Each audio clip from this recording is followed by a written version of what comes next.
pour l'invitation. C'est toujours intéressant de pouvoir partager avec un public, voilà, fait aussi de jeunes, le résultat de ces recherches. On va réaborder des points qui ont pu être déjà un petit peu évoqués. Par exemple, les différences qu'il y a dans toutes les plateformes du web social. On va voir que c'est pas du tout les mêmes activités, c'est pas les mêmes logiques de visibilité de Facebook à Twitter, malgré le discours médiatique, ça serait pareil. On va voir aussi que, bien sûr, ce sont les jeunes qui se sont appropriés majoritairement ces plateformes. Est-ce que cela en fait une génération différente des précédentes? Est-ce que ça en fait une digital natives? Et est-ce que toutes leurs pratiques, qui ont pu être très bien présentées là par les retours des lycéens, est-ce que ça crée une forme culturelle qui serait différente, moins sur la lecture, l'écriture, plus sur le partage? Donc voilà un petit peu l'ensemble des questions qu'on va aborder. Alors, pour reprendre un petit peu, réévoquer un petit peu plus en détail l'objectif de cette présentation, on a vu ce matin, c'est des dispositifs qui ont, pour ce qu'on appelle ceux du web social, plus de 10 ans aujourd'hui, mais ils sont en fait très très hétérogènes. Et donc, ça va être le premier point, de bien comprendre les différences entre chaque espace. Encore une fois, les activités que l'on fait sur ces espaces ne sont pas du tout les mêmes. Ces espaces donc sont appropriés par des jeunes qui seraient porteurs d'une culture propre. C'est-à-dire donc, ils vont avoir des pratiques, encore une fois, que seuls eux auraient, parce qu'ils sont nés avec, et que les autres générations, on va voir, sont considérées dans une métaphore un peu spatiale comme toujours des immigrants. Et donc, ils auraient un travail d'acculturation très fort à faire pour pouvoir acquérir les compétences nécessaires pour être présents sur ces médias sociaux. En fait, derrière cette métaphore qui est fausse, il y a une question quand même qui est importante, c'est de comprendre que lors de cet âge de la vie qui est l'adolescence notamment, il y a des transformations telles qu'effectivement il y a un enjeu surtout de gagner en autonomie et donc de quitter, on l'a vu à travers par exemple l'exemple montré par Fanny Georges, de quitter l'identité que nous auraient créé nos parents, pour faire le parallèle. Nos parents nous auraient créé une identité en ligne étant bébé, jeune, et lors de l'adolescence, eh ben, on s'approprie sa propre identité. Donc il y a vraiment cette question de gagner en autonomie qui est réelle et qui est intégrée quand même dans cette image des digital natives. De là, en faire une forme culturelle spécifique, on va voir qu'en fait, la culture numérique d'aujourd'hui, elle est issue de beaucoup de discours. Hein, on est dans un monde de l'informatique, donc il y a beaucoup de visions du monde, d'utopie, sur un monde qui serait un peu moins contrôlé par les institutions plus libres. On a déjà vu que c'était pas réel et qu'il y avait beaucoup de contraintes et de chaque, comment dire, le groupe faisait une pression sur les adolescents pour qu'ils se comportent de telle ou telle manière. Mais dans l'image déjà de la culture numérique, on va voir que il y a cette idée d'une liberté. Ensuite, il y a aussi bien sûr tout ce qui constitue le partage par le détournement. La culture numérique se fait en fait à partir de contenus qui vont être détournés. On va ajouter beaucoup d'humour. Tout ça, ça crée vraiment cette idée d'une forme culturelle spécifique. Et pour illustrer cela, je vais aborder un atelier que je fais avec des étudiants pour vous montrer qu'en fait, il y a quand même une phase assez importante, me semble-t-il, d'un passage de l'adolescence à un petit peu un jeune adulte ou étudiant, où il y a une vraie prise de conscience de ce que l'on montre de soi, et que tout le discours actuel aussi sur la gestion, la création de son e-réputation fait qu'on va changer fortement ces pratiques. Mes propos sont basés en fait sur plusieurs ouvrages de collègues, mes recherches personnelles, notamment donc le livre de Anne Cordier, Grandir connecté. C'est une étude que cette chercheuse a menée auprès d'adolescents 12-15 ans dans leur pratique de recherche d'informations en ligne. Elle a mené son terrain en fait dans des centres de documentation. Donc c'est à la fois comprendre comment les jeunes intègrent des compétences qu'ils acquièrent dans leurs études, donc une pratique qui est formalisée par l'école, et puis comment ils intègrent bien sûr tout ce qu'ils font dans leur vie quotidienne, et donc comment ils recherchent de l'information en ligne, à la fois avec ce qu'on leur explique, et puis ce qu'ils pratiquent eux au quotidien. Le deuxième livre, c'est d'un collègue, dirigé par un collègue, Thomas Stinger, sur les digital natives et la consommation. Ce livre est intéressant pour comprendre qu'à cet âge de la vie, la consommation est un élément essentiel de son identité, hein, les vêtements, l'écoute musicale, etc. Donc il y a plein d'études sur les pratiques en lien avec la consommation des jeunes.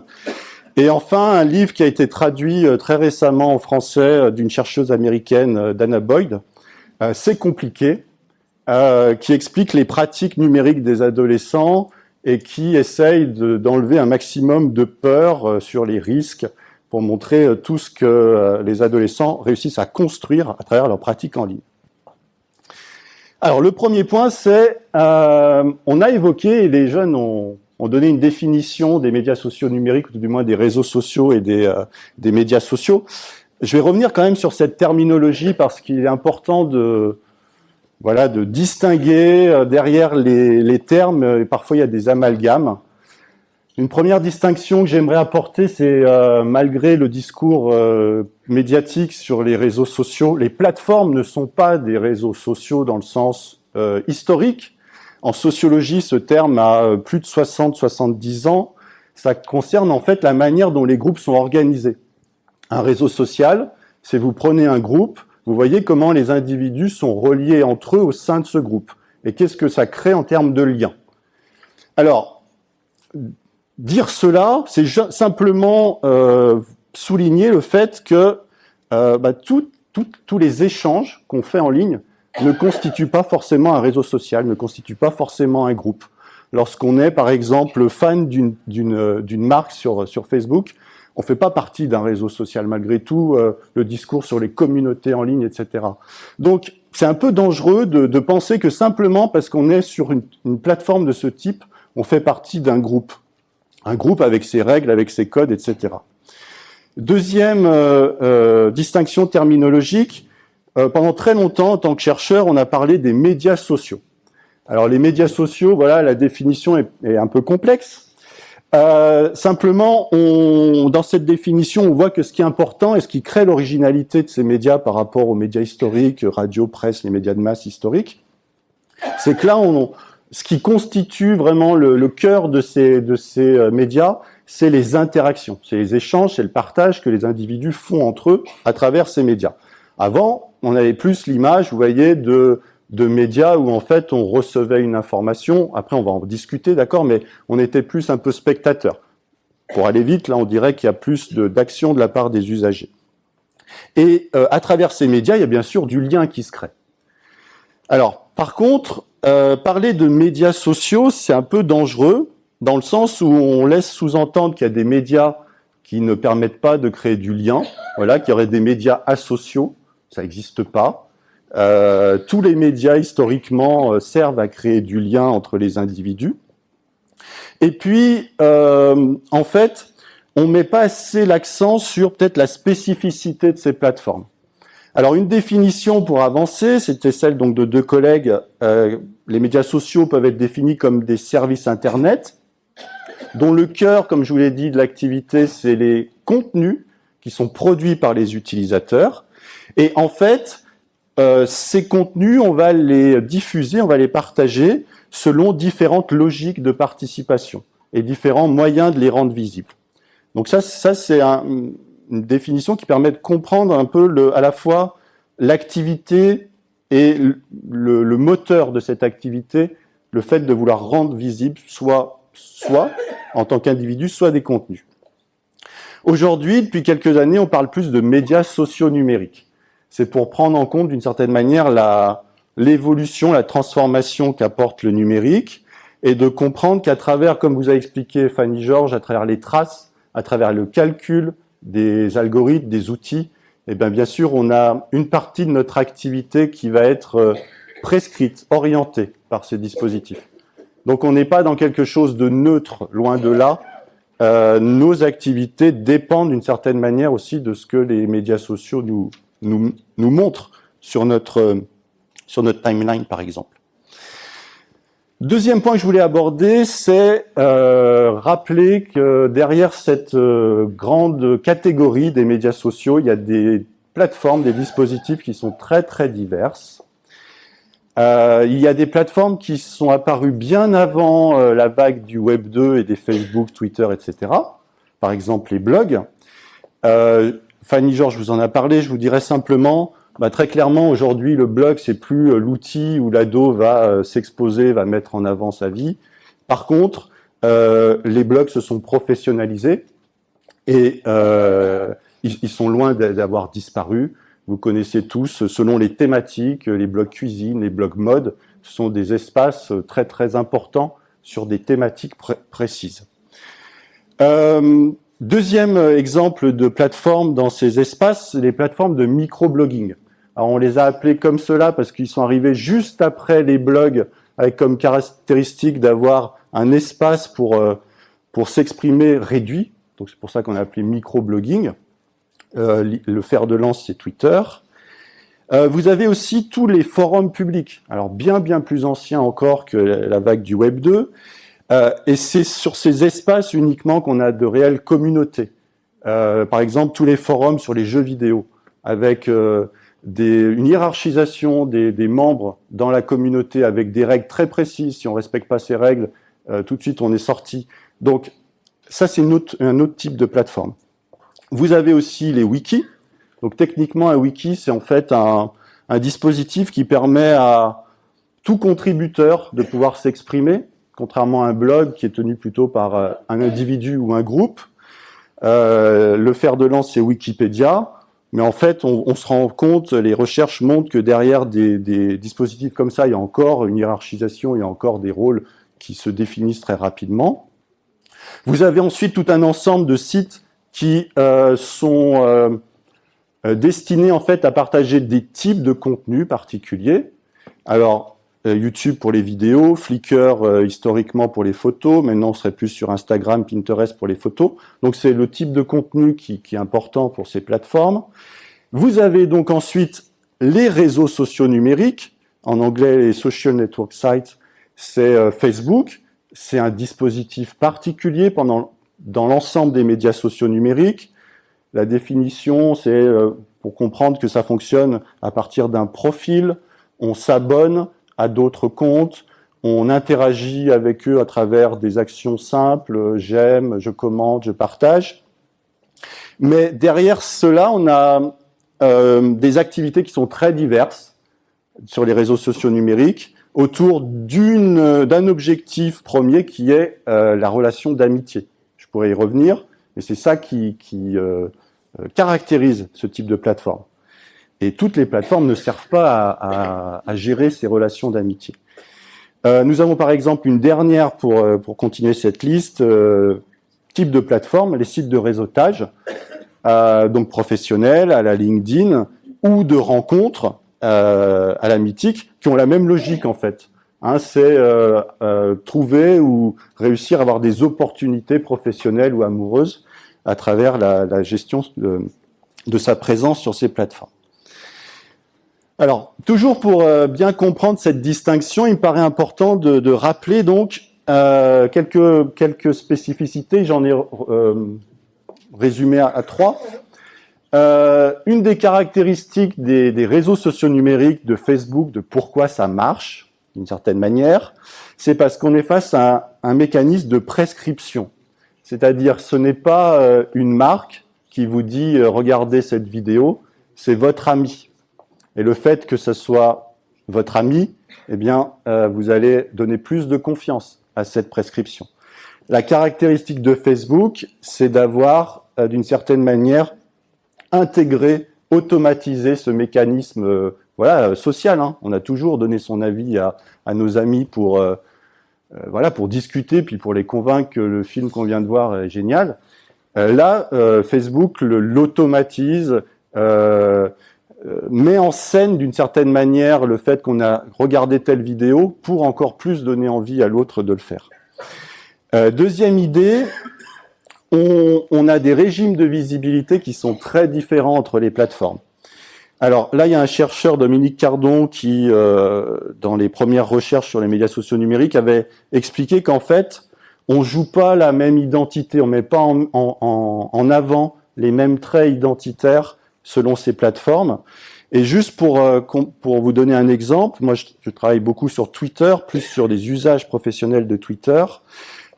Twitter, au début, en tant que plateforme, son positionnement, c'était ce que Facebook fait aujourd'hui, c'était qu'est-ce que vous êtes en train de faire.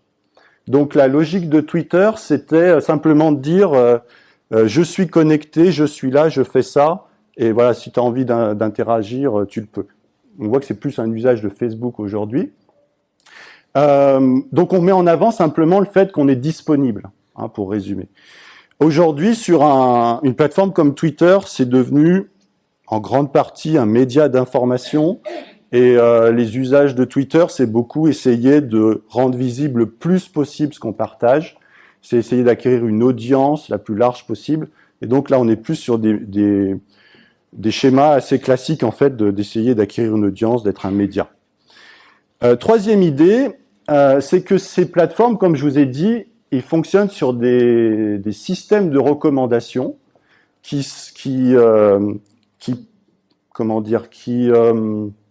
s'appuient sur des mises en scène, des formes d'énonciation. Pour reprendre l'exemple de la vidéo et du fait qu'on la conseille, hein, c'est bien notre ami Paul qui nous dit cela, et la plateforme l'indique comme cela. Hein. Et c'est ça sa force. C'est ça le système de recommandation, c'est de trouver des formes d'énonciation qui nous incitent à faire l'action.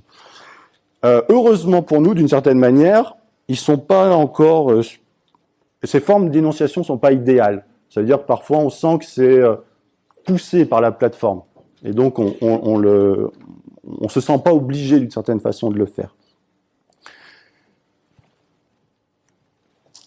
Alors, derrière toutes ces remarques, pour comprendre en fait, encore une fois, pourquoi ça marche, pourquoi il y a un tel essor, pourquoi il y a tellement d'activités sur ces plateformes, il y a une étude américaine, une des premières études sur ces questions, Digital Youth Project, de Mitsuko Ito, qui était donc sur une étude vraiment à grande ampleur, plus de 1000 jeunes interviewés sur plusieurs années sur leur pratique de Facebook, avec une équipe d'une trentaine de chercheurs, donc c'est vraiment une très très grosse étude. Et cette étude, elle a montré deux choses. C'est qu'il y avait en fait deux moteurs d'activité sur une plateforme comme Facebook. Il y avait le moteur d'activité de la relation d'amitié, Friendship Driven Online Participation. Et l'idée, c'est on va simplement, vous voyez, passer du temps avec ses amis, on va s'amuser, on va flirter, on va se comparer. Et donc, c'est ça le moteur de l'activité. Et il y a un autre moteur, une autre logique, c'est au contraire de partager des centres d'intérêt. Et en fait, une des forces, Fanny vous l'a dit, c'est que très vite, Facebook a intégré des contenus externes. Et c'est ça qui en fait sa force. C'est-à-dire, hein, c'est pas que ce qu'on partage, qu'on produit sur Facebook, on va récupérer des photos, des vidéos, la plateforme les met en avant, et c'est ça qui est assez important. Et derrière tout cela, eh bien, malgré les peurs ou tous les risques qu'on peut avoir, c'est des actions de passer du temps, de traîner ensemble, de badiner. Les jeunes ont toujours fait ça, quelles que soient les générations, et cette plateforme est construite dans cette logique. Alors, deuxième point de mon intervention, c'est de prendre conscience qu'effectivement, parmi les usagers, eh bien, les jeunes se sont massivement appropriés ces plateformes. Est-ce que ça en fait une génération différente des précédentes ? Alors peut-être revenir un petit peu, et là je me base sur le premier ouvrage que je vous avais cité, celui d'Anne Cordier, Grandir connecté.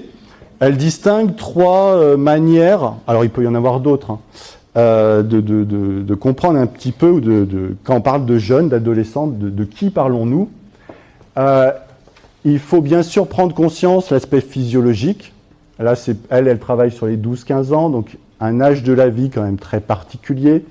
Il y a des changements physiques, il y a des changements biologiques, cognitifs très, très, très importants.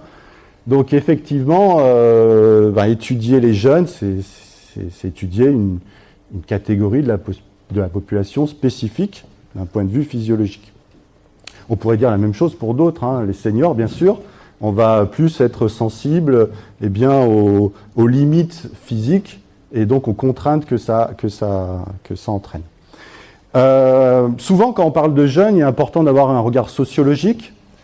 Un des chercheurs français, un sociologue très connu sur le domaine de la jeunesse, Olivier Galland, une phrase, c'est une autonomie sans indépendance. Donc la jeunesse et surtout l'adolescence, c'est quoi? C'est un âge où, encore une fois, on devient autonome par rapport à l'identité qui était celle d'être le fils ou la fille de. On devient une personne à part entière, pour aller très vite, et simplement on n'a pas d'indépendance économique. Donc ça limite un petit peu tout ce qu'on peut faire. Malgré cela, c'est un âge où il y a énormément l'information et les pratiques circulent beaucoup, ce qui explique qu'on va avoir des formes culturelles assez propres à cet âge de la vie. Certaines chercheuses comme Dominique Pasquier ont parlé d'une culture lycéenne, au cours de laquelle il y a une contrainte très forte, c'est le groupe, les autres, et donc il y a une sorte de tyrannie de la majorité. On est toujours un petit peu... nos goûts, nos convictions, nos opinions sont évaluées par les autres et contraignent très fortement nos avis. Enfin, il y avait un troisième point là pour elle, c'est aussi en tant qu'élève, on est en tant que jeune dans une situation particulière. Alors, cette métaphore des digital natives, elle est venue en fait d'un prophète du web, on va dire, John Perry Barlow, qui a fait une déclaration d'indépendance du cyberespace en 1996. Et dans cette déclaration, il y a déjà des éléments de compréhension qui sont très forts, puisqu'en fait, dans la présentation de cette déclaration, il a expliqué aux parents, vous voyez, vous êtes terrifiés par vos propres enfants parce qu'ils sont natifs d'un monde où vous serez toujours des immigrants. Donc c'est là la première apparition de cette métaphore spatiale du fait que on est face à une génération différente et ça a créé, d'une certaine manière, ça associe à ce concept une idée de peur. Ils sont différents, donc on en a peur. C'est pas lui qui a popularisé cette notion, c'est un chercheur américain, un consultant en technologie de l'information lié à l'éducation, Mark Prensky. Et ce consultant, en fait, a expliqué d'une certaine manière qu'il y avait une dimension générationnelle. On parlait bien d'une génération qui serait différente, mais surtout, il y avait une dimension culturelle. Donc, ce qu'il faisait, c'était différent de ce que les autres générations avaient fait. Et cette différence, quand même, faisait que c'était pour lui une génération biologiquement différente. Alors, il est revenu dessus depuis, il a expliqué que c'était une métaphore, qu'on lui avait donné trop d'importance en pensant que c'était cet âge de la vie, cette classe d'âge des digital natives, eh bien en fait, il y avait on le verra, tous les jeunes de cette génération ne sont pas à l'aise avec ces dispositifs. On l'a vu à travers l'exemple des jeunes. Tous les jeunes de cette génération n'aiment pas Facebook, même s'ils ne sont pas nombreux. C'est intéressant de comprendre pourquoi. et c'est intéressant de comprendre que ils ont du mal à affirmer cet avis, parce qu'il y a une telle pression des autres. En gros, on n'aime pas Facebook, c'est parce qu'on n'a pas d'amis, voilà, c'est pas plus compliqué que ça, ou on n'a pas de vie, voilà. Donc vous voyez, c'est très fort d'affirmer « j'aime pas Facebook » aujourd'hui. Donc ça a été repris par de nombreux, ça a été cité par Michel Serres, mais sur son avis, enfin sa vision des digital natives ne repose pas vraiment sur des recherches. L'idée que parce qu'ils utilisent le pouce de manière différente que les autres générations, ils seraient des mutants, c'est un peu difficile voilà, mais c'est ça sa vision. Donc il y a des chercheurs qui ont dit non, faites attention, cette métaphore elle est intéressante, mais elle nous cache toutes les différences sociales qui persistent selon l'éducation, selon le cadre familial dans lequel l'adolescent vit. Il ne va pas avoir la même manière de s'approprier dans un premier temps ces dispositifs. Et énormément de pratiques extrêmes sont liées à des différences sociales. Et ça, il ne faut pas l'oublier. Alors justement, qu'est-ce qu'ils font les ados? Quelles sont les pratiques numériques des jeunes?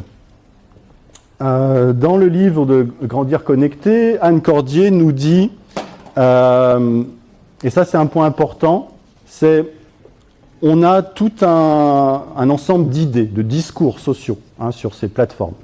Et donc quand on est jeune, on se confronte. Sa position dépend de cet ensemble de discours.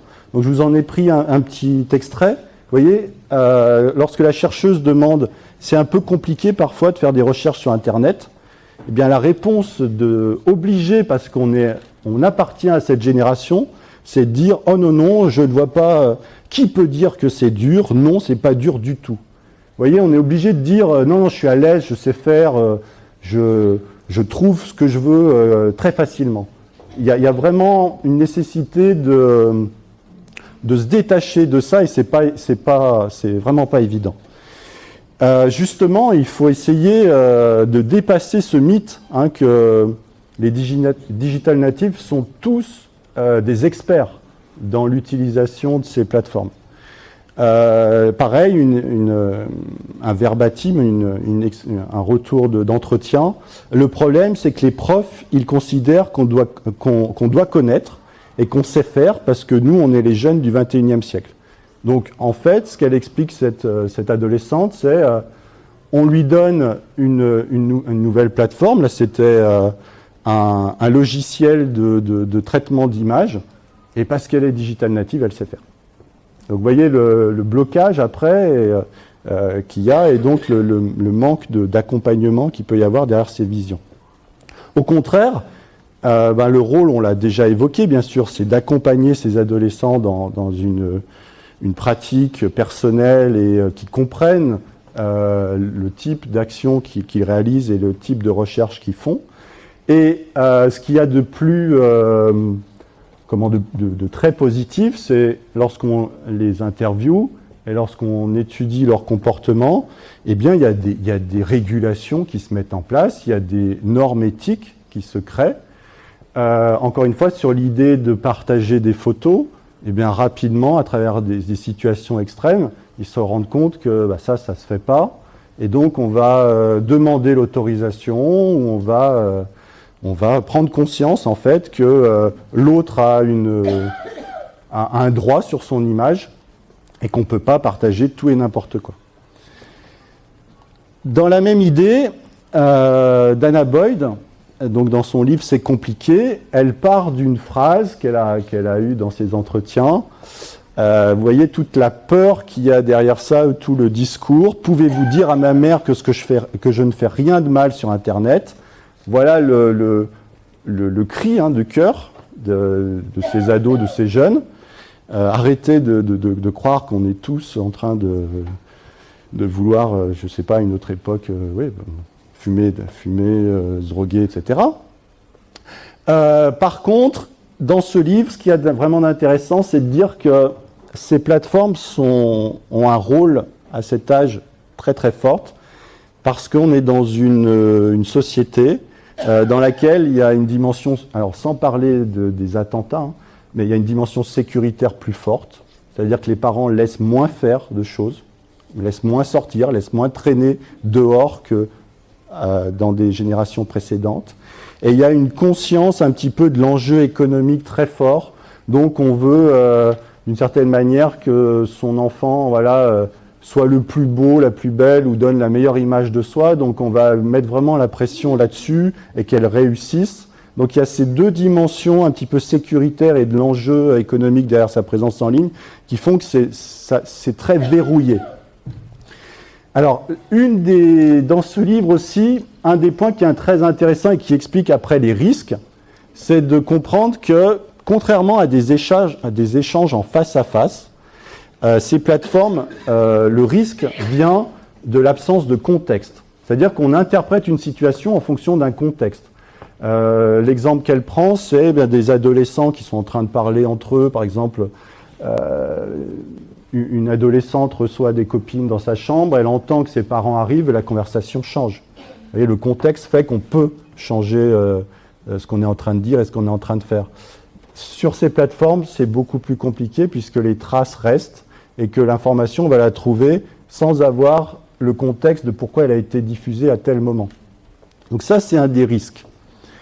Maintenant, un autre point qu'elle évoque, c'est que c'est des plateformes où les adolescents et les jeunes donc, testent beaucoup, hein, qui ils sont, comment ils se comportent dans un groupe, et donc ils veulent garder un entre-soi. Ça veut dire qu'en fait, d'une certaine manière, l'arrivée de ses parents sur Facebook qui nous demandent en amis, c'est un peu une horreur pour les adolescents. Donc soit on va essayer de paramétrer tout pour diffuser des choses très très soft, qui convient très bien dans le groupe où il y a les parents, soit on passe ailleurs en fait. On va chercher une plateforme qu'ils ne connaissent pas pour garder son entre-soi. Et je crois qu'on va parler de Snapchat après. Snapchat a été, il y a quelque temps, une plateforme très intéressante du fait que l'information disparaît après avoir été consultée. Et donc ce côté entre-soi et éphémère a donné beaucoup d'importance pour les ados avec Snapchat. Dernière idée, il ne faut pas croire qu'ils ce sont des mutants. Ils sont des internautes comme les autres.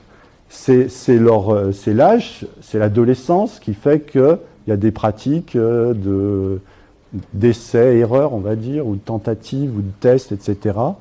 Et à d'autres âges de la vie, lorsque l'enjeu est très fort, on se rend compte qu'il y a les mêmes pratiques. Lorsque, par exemple, vous êtes en recherche d'emploi, il va y avoir les mêmes façons de tester la manière dont on se présente. Alors, une étude de cas pour illustrer un peu plus encore ce point de vue, celle d'un collègue sur les jeunes et les réseaux sociaux numériques. Peut-être la seule chose, c'est vers la fin, ce qui me paraît intéressant, c'est de bien comprendre qu'on va dire, on peut classer deux fonctions dans ces activités.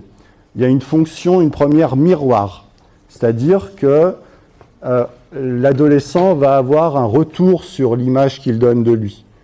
Donc il va avoir une évaluation, une confrontation. Et c'est ça qui est recherché sur ces plateformes. Et un deuxième, d'une certaine manière, une deuxième logique, il y a une logique d'affichage. C'est-à-dire que bien sûr, pour se créer une identité, pour s'affirmer, eh bien, on va mettre en avant certains goûts, certaines valeurs, certains modes de vie à travers toutes les pratiques qu'on connaît. Donc voilà, deux manières de comprendre. Dans ces plateformes, il y a toujours une fonction d'affichage et une fonction de miroir. Alors, troisième point, est-ce que ces pratiques créent une forme culturelle qui serait différente ? Alors, je vais évoquer surtout les travaux d'un collègue de l'université de Caen qui s'appelle Hervé Lecronier, qu'on avait reçu en séminaire là, dans mon laboratoire ici à Besançon. Il a un ouvrage qui s'appelle Culture Num, où il évoque justement les changements culturels, notamment en lien avec l'éducation auprès de la jeunesse. Des idées qu'on a déjà pu voir, hein, l'idée que ce sont les jeunes qui créent d'une certaine manière des formes culturelles donc de la culture numérique, que ce sont en fait que cette forme culturelle elle est surtout basée sur le partage, qu'il faut partir de leurs pratiques pour comprendre et essayer d'adapter nos pratiques éducatives, et que d'une certaine manière l'enjeu c'est vraiment les aider à être autonomes dans cet écosystème et à comprendre les enjeux économiques derrière le fait que ces plateformes réutilisent et revendent leurs traces et leurs données. Alors, pareil, l'idée de culture numérique, ça reste un terme flou. Il y a 3 dimensions qu'il relève et qui me paraissent intéressantes, qu'on va voir en détail. C'est celle, déjà, est-ce que ça serait donc une forme culturelle très différente? Pour cela, on va comprendre, on va partir des pratiques réelles qu'ils font. Est-ce qu'en fait, deuxième forme, ça relève beaucoup je vous disais, de détournement. Lui, il parle de pop culture. Toutes ces formes de détournement créent vraiment cette culture. Et donc, bien sûr qu'on peut avoir tendance à le regarder avec distance et à dire mais c'est n'importe quoi, ça sert à quoi? Mais c'est ça aussi qui fait que, d'une certaine manière, comme beaucoup, ils se définissent en tant qu'une génération propre, vous voyez, avec ses codes propres, ses valeurs propres, et qu'il ne faut pas penser que les formes plus anciennes, la culture lettrée autour de l'écriture, de la lecture, ont disparu. Il faut au contraire aider à maintenir, à développer ces formes. Alors, un premier point, c'est sur cet aspect anthropologique. Alors, une idée, il est parti d'un livre d'un historien américain, Fred Turner, sur en fait l'utopie et l'origine du numérique. Donc, toutes les idées qu'il y avait derrière. Je vous l'ai évoqué très rapidement. L'idée, c'est qu'en fait, les informaticiens avaient une vision que grâce au réseau et grâce à Internet et ensuite grâce au numérique, on allait vers une société moins contrôlée, plus libre. Donc il y a ça dans l'idée d'une forme culturelle spécifique au numérique, c'est quand même cette idée de liberté. Tout du moins comme un objectif, une utopie. Et même si ce n'est pas réel, ça permet de comprendre plein de développements, de réalisations, de supports que l'on propose sur le numérique. Dans la même idée, il y a un chercheur, Milad Doueli, qui parle qu'on est devant une nouvelle forme d'humanisme. C'est-à-dire, il les caractérise par l'idée que les relations d'amitié sont un noyau de nos relations aujourd'hui, de notre façon d'être ensemble, et aussi que dans l'imaginaire numérique, dans les manières de faire, eh bien, un des grands changements, ça a été, à travers les traces, une transformation de toute la mémoire et de tout ce qu'on avait l'habitude d'oublier et qui nous revient aujourd'hui à travers ces traces. Donc voilà des éléments qui feraient qu'on est face à des formes culturelles spécifiques, du fait notamment donc, de cette amitié essentielle et de cette nouvelle relation à la mémoire. Alors, autre dimension qu'on retrouve dans la culture numérique aujourd'hui, c'est un petit peu l'explosion, le détournement permanent de formes culturelles plus traditionnelles. Je vous en donne quelques exemples. Alors effectivement, on est aujourd'hui dans un monde de symboles très forts. On est tous capables ou presque de reconnaître ces logos. On est tous incapables ou presque de différencier ces feuilles. C'est juste pour vous montrer qu'on est dans des logiques mentales qui sont construites. Voilà, on reconnaît des symboles, des images, d'autres on a un peu plus de mal. On a des modes qui explosent, qui sont aussi éphémères ou tout du moins qui sont ponctuels plutôt. Il y a quelques années, voilà, il y a eu le phénomène du air guitar. Tout le monde ou presque s'est essayé à ça. Mais derrière le côté, encore une fois, à quoi ça sert? C'est des phénomènes quand même mondiaux et des phénomènes culturels qui sont très forts et qui traduisent quand même un petit peu la culture dans laquelle on est. L'informatique, derrière ces éléments culturels, ça a toujours été en fait un spectacle. Alors on a eu un petit peu l'image aussi de Steve Jobs avec ses keynotes et ses façons de présenter ses shows. Là, bon, j'ai pas le temps, mais par exemple, l'ancien PDG de Microsoft a fait un show, enfin, toutes ses interventions et toutes ses présentations d'innovation autour de Windows sont des shows, mais énormes, et il est en transe sur la scène. Et donc, derrière la culture numérique, il y a ça, il y a le spectacle quand même qui est très très fort. On se met en scène de manière très très forte. On a ensuite plein de formes d'humour. Et ce qu'il y a d'intéressant, c'est de réfléchir à cet humour comme quelque chose d'un contre-pouvoir. Comme dans les années 60, aujourd'hui, vous avez quand même plein de caricatures, de détournements, de choses très graves par l'humour. Là, par exemple, c'est un nouveau service qui est lancé par la NSA. Donc, la NSA vous propose comme service, en fait, de garder vos données à vie gratuitement. Et ce qu'il y a de bien, c'est qu'en fait, vous êtes client sans le savoir. Vous n'avez rien à payer. Donc, vous voyez, il y a un détournement et la vidéo est géniale aussi pour montrer, voilà, c'est génial ce service. On sait tout de vous, et c'est gratuit, et vous n'avez rien à faire. Troisième forme de culture, des formes plus anciennes n'ont pas disparu. D'une certaine manière, le numérique peut être, alors malheureusement il ne l'est peut-être pas encore assez, mais peut être un moyen de révéler tout le travail du lecteur. Souvent on pense qu'à l'auteur, on pense au livre en tant que produit très normé, mais le lecteur, à travers sa lecture, son interprétation, va faire beaucoup de travail. Alors malheureusement, l'industrie du livre numérique est plutôt dans une logique de fermeture, d'empêcher la reproduction, le copiage. Pourtant, il y a plein de formes de lecture et d'écriture qui émergent, qui sont très intéressantes. Vous avez par exemple le phénomène actuel des booktubers ou des booktubeuses, donc des personnes sur YouTube qui parlent de leur lecture, qui donnent envie aux autres de lire tel ou tel livre. Alors bien sûr, ensuite, elles se construisent une expertise, une image autour de ça, il y a plein de logiques derrière, mais c'est une manière de donner envie de lire qui est très intéressante. Il y a plein d'expériences aussi d'écriture collaborative qui sont très intéressantes. Derrière cela, une question essentielle pour comprendre la transformation de la culture lettrée, c'est le droit d'auteur.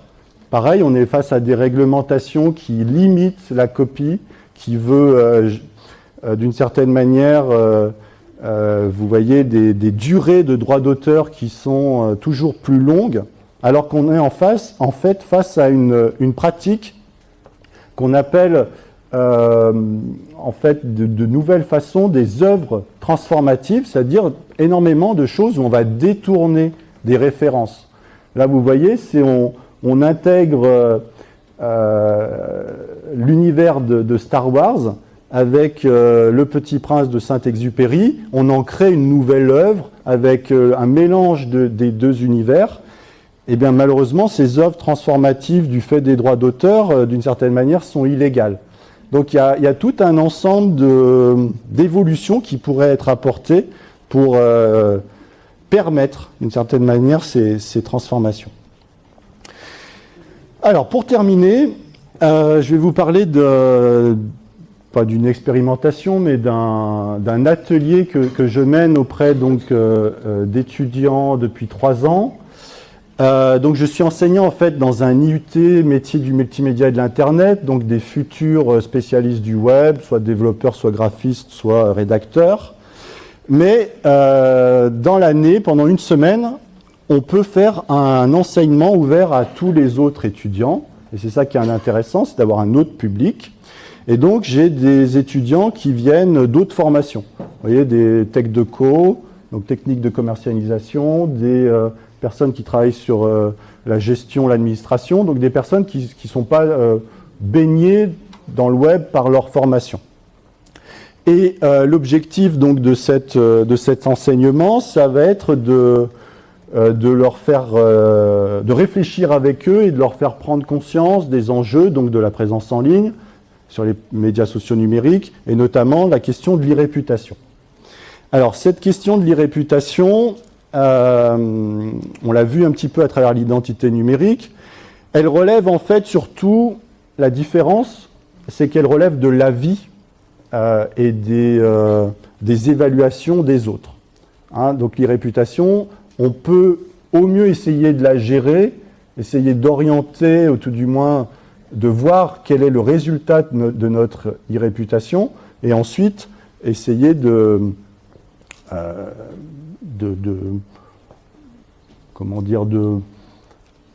rectifier des choses qui nous conviennent pas, mais l'e-réputation, on la définit pas nous-mêmes. Hein. C'est les autres qui nous évaluent.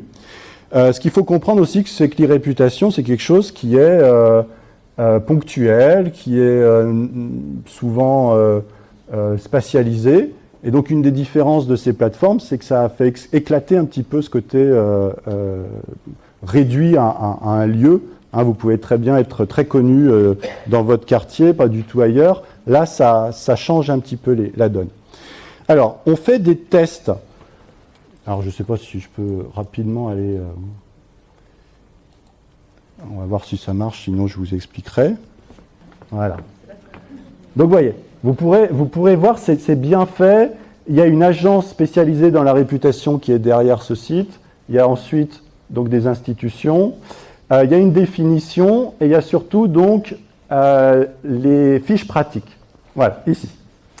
Et donc vous connectez avec votre compte Twitter ou votre compte Facebook, et donc vous allez, l'outil va aller chercher dans votre profil et va par exemple vous dire, eh bien vous avez posté ça il y a 2 ans, est-ce que vous êtes encore d'accord avec cette image ?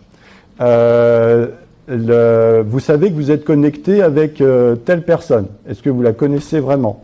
C'est des moyens de tester, etc. Il y a aussi comment vous faites pour publier simplement à telle personne sur Facebook. Donc il y a des tests assez forts. Vous voyez, ça prend 2-3 minutes auprès des étudiants ou des jeunes avec qui vous feriez ça. Ça marche très bien, puisque tout de suite vous avez la réaction aussi. Il y a des choses qui sortent qu'ils ne voudraient pas montrer. Et là, ils sont obligés de se positionner et d'expliquer « ouais, mais ça, c'était avant, ça, je ne fais plus, etc. » Donc, un site qui est assez utile et que j'utilise comme test. Merci. On travaille aussi sur des choses plus professionnelles. On part d'exemples de situations de crise pour des entreprises qu'on appelle des bad buzz. Vous avez par exemple, je ne sais pas si vous vous souvenez, vous avez Nestlé qui a eu une crise très forte autour de KitKat, accusé en fait d'utiliser de l'huile de palme dans les KitKat et que ça participe à la déforestation de la forêt primaire en Indonésie. Et vous avez donc, on essaye de comprendre ce qui s'est joué, pourquoi il y a eu une crise, pourquoi l'irréputation de l'entreprise a été mise à mal lors de cette situation. Et tout ça aussi, c'est pour arriver à avoir une réflexion un petit peu plus professionnalisante et de comprendre que il y a des métiers aujourd'hui qui servent à gérer son e-réputation, des community managers. Quels sont les enjeux, les contraintes que subissent ces professionnels? Il y a un autre, un jeu sérieux qui est aussi très intéressant, qui met en situation, et pour les groupes c'est vraiment intéressant, ça s'appelle le jeu d'influence. Vous êtes en fait un PDG d'une super entreprise qui marche, qui vient d'exploser, enfin tout du moins qui est reconnu comme leader sur son marché et qui est un modèle de développement. C'est une entreprise de bâtiment qui a inventé un béton vert écologique, donc tout le monde considère que c'est génial. et vous rentrez d'une réunion ou d'un déplacement à l'étranger, et il est très tard. Donc vous voyez, vous êtes vraiment dans un contexte, vous êtes PDG de cette boîte, et vous apprenez en fait que le responsable technique, qui est le numéro 2 de votre boîte, vient de se suicider. Et il y a un engrenage qui se met en place. On vous accuse d'une certaine manière que votre réussite, elle repose peut-être sur... si cette personne s'est suicidée, c'est qu'il y a peut-être des failles dans votre réussite. Et donc tout le long, vous êtes conseillé par un spin doctor, un conseiller en communication, et en fonction de vos choix, eh bien, vous allez devoir, par exemple, mettre en avant des éléments de la vie privée de ce collaborateur pour essayer de sauver l'image que vous essayez de sauver de votre entreprise. Vous avez un ancien employé qui parle sur les médias sociaux et qui dit effectivement, il y a sûrement des problèmes, c'est pas normal, moi je suis malade depuis ce moment-là. Il y a un homme politique qui vous a aidé en fait à une certaine période et qui est devenu ministre. Est-ce que vous allez l'impliquer ou pas? Donc il y a plein de choix à faire, et on comprend que eh bien, la gestion de crise en communication sur les médias sociaux, c'est quelque chose de super complexe, et que c'est vraiment pas évident, vous voyez, entre le silence, essayer de détourner l'attention. Et donc ce jeu est assez bien fait pour illustrer l'enjeu de l'irréputation. Donc voilà, je voulais simplement maintenant conclure sur les retours aussi d'étudiants. Pour revenir sur cette notion d'irréputation, eh bien, la plupart en fait arrivent dans le cours en ayant des idées, pareil, un peu comme sur les digital natives. Ils ont des idées sur l'irréputation, c'est essayer de mieux paramétrer sa page Facebook, ou est-ce que ça va plus loin?